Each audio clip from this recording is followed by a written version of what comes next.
Education is the key to work, and work will bring the money that gives you a happy life. Steve, it's a privilege to have you here. Thank you so much.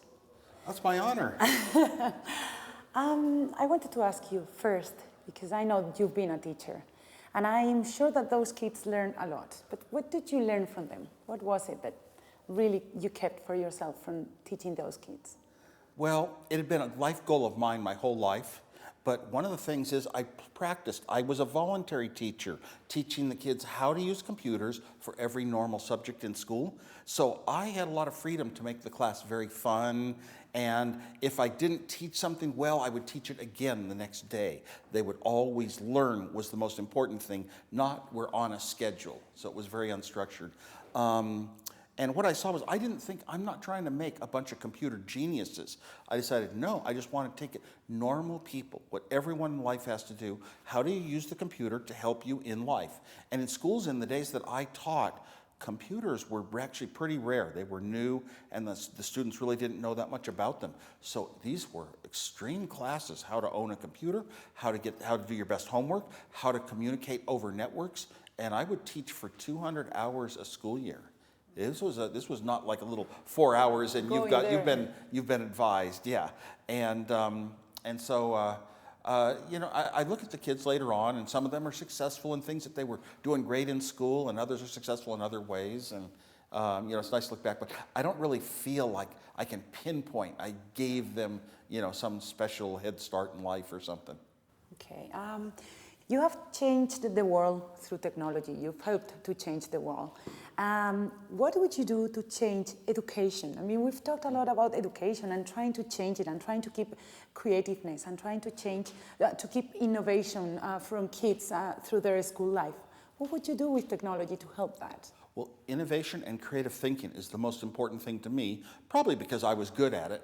And the thing is, for 200 years, people have been saying the same things for schools, and we've got to reorganize and have different teachers, and we've got to teach the material a little differently, and it's always the same, and it's based upon you have to have one teacher in primary schools, one teacher for 20 students or 30 students, and they all have to be doing the same subjects. And that format, you can make up anything you want to try to make it work better. You can add computers to the formula, and it doesn't really change how intelligent and just thinking for themselves the students are. In theory, look at when you're in graduate school. You get a project, and over a year or 2 years, you will take the courses that will give you the education to solve that project. That's sort of how it works. What if we could get project-oriented, But these are the things people have been saying for 200 years. I can only think of, can I say something new that doesn't exist? Nobody else could have talked about yet. Well, the only thing we don't have yet is computers that are like you and me. They're conscious, they have feelings, they know the world, they're sentient. We don't have those yet. One of those could be a very low-cost, perfect teacher, one-on-one. When I taught, here's something I learned. I learned that when I taught one-on-one, I could never fail. And when I taught 6, I could know everybody perfectly. And when I taught 17, I could reach everyone over a school year. But when I taught 30, there were too many. They could disappear and hide out and not be studying as hard. Class size is so critical. And if we can make small little robots that are so friendly, that you love them the way you love your smartphones now, this is my guide in life. Get away from me, I've got everything I need here. If you really loved it like a person, that could be your teacher and could help you go, what if I got excited about mathematics and I want to learn more and more and more? The trouble is, right now, I also have to do the literature and I have to do the history and all the other classes in school for the test on Friday. I can't just go off where I want to. When I was at the university, I'd buy the computer books for the classes. I'd buy them before the class started. I would go through answering every question in every chapter and be halfway through the book by the day class started because I loved computers so much. I wanted to learn it. So I would jump way ahead of the class. We don't really set up our primary schools to be able to operate that way, but it's really based upon how many teachers per student. And I come from a place, California, which is the lowest in the United States. Out of 50 states, we're 50th in students per teacher. We have the bad ratio. Yeah, absolutely. And what can you hear all the time people saying, I'm not creative, I'm not innovative. How can we keep kids, when they grow up, to become an adult that thinks Yes. he or she is creative. Some school systems like Montessori have gotten to the idea that, well, if you're graded, if you're constantly tested, you're constantly told that, well, do you have enough time to try to be creative, to have a whole brilliant new idea of something that doesn't exist? Second of all, it might cost a little bit of money for a few parts to build something. It's an idea of, could I build this little thing? Some robots, a little arm or something, could I do something like that? It's left to the parents to provide the money. So our school system doesn't do the things that would really turn out the most creative kids, that would start the most innovative companies, that would increase the wealth of the country so much. It's not really visible, but it's really due to the constraints of money in the school system, and the constraints are because children don't get a vote, and votes turn into money in a democracy. And what is it that technology hasn't changed, or it should never change? Well, you know what? Technology really can't change our need for association with other humans. And we have a lot of needs in life. We need the basics of life. We need the necessities. We need to have some time for fun and jokes, but we need people. If you don't have people to share your ideas with, hey, here's a joke, we can smile together, or let's go to a movie together, or here's an idea of something we might do. Why don't they teach the class this way? Just sharing ideas is where an awful lot of changes in the world really start with. It's people to people. And and when you're growing up too, just having your friends that are like you assures you that you are the way you think is good and important. Because there's other people in the world that do it. It used to be you had to look right around you in your classroom to find people that are very much like me. And for somebody like me, I didn't find them. But nowadays you can find them anywhere in the world. So I think that's the new socialization is actually an improvement.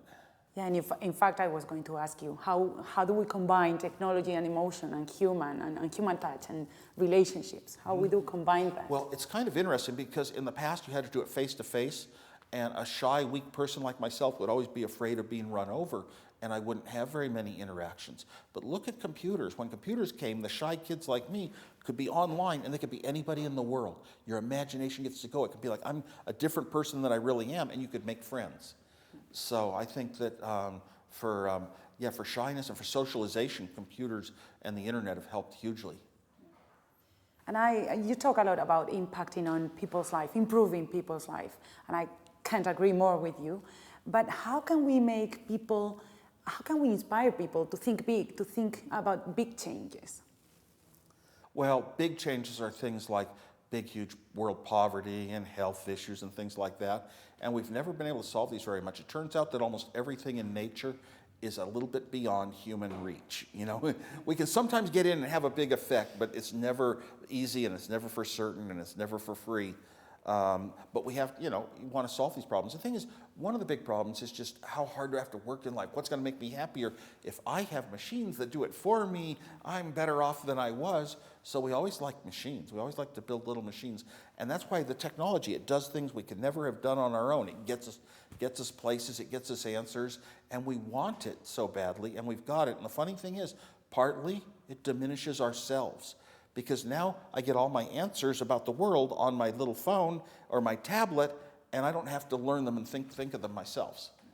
So I want these machines to take care of me. I want to be a family pet, like my dog. I've got my food, I've got my cheap clothes, and I've got my house, and I've got everything I need in life, and it's just sort of done for me.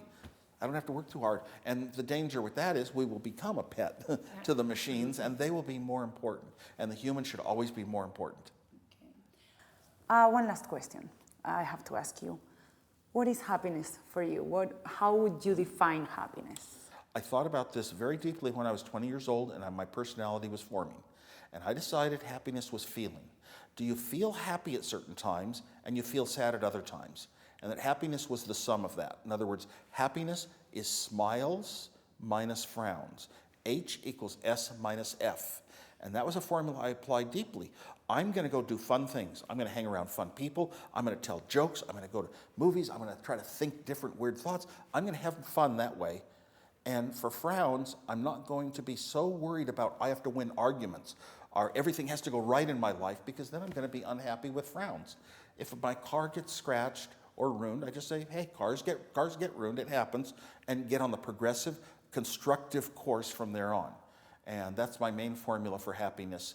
I also broke it down in later years to happiness equals the 3 F's. H equals F cubed. Food is a metaphor for all the necessities of life. Fun is entertainment. And friends is people. Food, fun, and friends. There might be another F. Is it that formula? Is it trademarked? Can I use it? You're welcome. No, it's totally open. Thank you, Steve. Totally open. I don't trademark these things. Okay. But H equals S minus F. Happiness that's equals great. spouse minus friends. A lot of people like that. I love that. I love that one. Yeah. But you have to think it out while you're young and decide you don't want to grow up having frowns, because by the time you're 20, your personality is fixed. Yeah, absolutely. Yeah. Okay, and just one last requirement. Can I ask you to, as a headline, can I ask you to put in one sentence happiness, education, and work? That's not easy, I know, but can I ask you to? Sure. Education is the key to work, and work will bring the money that gives you a happy life. That's great. Okay. Well, Steve, thank you really so much. Thank you for spending this time with us. It's really a privilege to have you with us, and really thank you. What an honor to be here. I know. Great place, right? Yes. Thank you so much. My pleasure. Thank you.